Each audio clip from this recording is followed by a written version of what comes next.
Ja, hver svona fyrstu viðbrögð eftir leik? Bara mjög erfiður leikur, mikið á rönnum á bæði lið.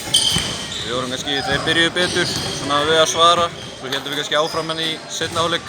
En svo koma þeir alltaf tilbaka á sínu heimavelli og þetta var mjög erfitt gert. Kannski aðeins og kost, við leiðum að komast alltaf mikið nýtt. Hvað fannst þér þitt lið gera vel? Bara við vorum með mjög mikið effort, spiluðum vörn. Við náttúrulega frákustuðum mjög vel.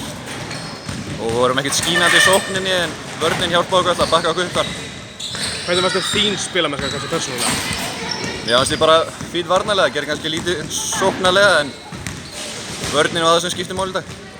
Það kom þristur frá Jóni Arnóri sem var gífurlega ánægður með en svo svarað þú beint í andlitið á honum. Hvernig leiði þér með það?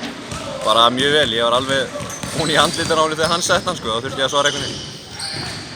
Þeir ná komast yfir með þessum þristi, þú veist, hvernig er tilfinningin að halda út og klára sigur?